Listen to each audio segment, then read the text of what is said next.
High, আমি তনয়া। অনেক দিন বাদে আবার একটা মিনি ব্লগ নিয়ে চলে এলাম। সেদিন গেছিলাম মাকে আর ছোটো মামাকে নিয়ে এইমসে ডাক্তার দেখাতে। তো আমি কি করব, ওই জন্য একটু ভিডিও বানিয়ে নিচ্ছিলাম। ভোরবেলা 4টের সময় ঘুম থেকে উঠে পড়েছি এবং 5টা 15-র মধ্যে চলে গেছি হুলিঘাট স্টেশনে। গিয়ে দেখি স্টেশনে কিন্তু আমরা একা নই, 4-5জন ডেলি প্যাসেঞ্জার কিন্তু ছিল এবং একটা ছেলে ওখানে কনস্ট্যান্ট অত বড় প্ল্যাটফর্মটায় জগিংও করছিল, মানে মর্নিং ওয়াকের জন্য খুব ভালো জায়গা। তো এখানে আমি আর মা একটু ছবি তুলে নিচ্ছিলাম। ছবি তুলতে তুলতে একটা থ্রু ট্রেন পাস করে গেল। যাই না কোথাকার ট্রেন, কারণ এত স্পিডে আমি পড়তে পারিনি। যাই হোক, ব্রিজ পেরিয়ে আমরা চলে গেলাম নৈহাটি, অর্থাৎ গরিফা কাছে।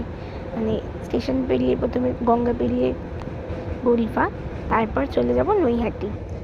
তো ভিডিও করতে করতে আমরা পৌঁছে গেছি নৈহাটি। নৈহাটি থেকে আমাদেরকে ট্রেন চেঞ্জ করতে হবে, কারণ নৈহাটিতে তো আমরা যাব না, আমরা যাব কল্যাণী। তো এবার আমাদের এসে গেছে শিয়ালদা রানাঘাট লোকাল। এটাতে চেপেই আমরা যাব কল্যাণী স্টেশন অবধি। রানাঘাট অবধি যাব না, কল্যাণীতে নেমে যাব। আমি তো পুরো কল্যাণী স্টেশনে নেমে অবাক। এত সুন্দর স্টেশনটা, এত সুন্দর বাইরেটা সাজানো, যে কি বলবো। যদি সত্যি আমাদের ব্যান্ডেল স্টেশনটা বা এরকম হয়ে যায়। অটো করে বেশ অনেকক্ষণ রাস্তা পেরিয়ে আমরা চলে এসেছি কল্যাণী এইমসে। এটা হচ্ছে এইমসের ভেতরটা।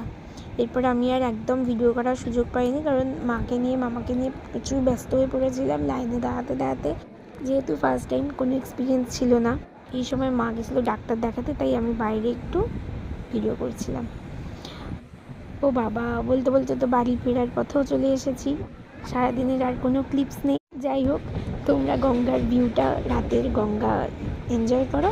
ততক্ষণ টাটা।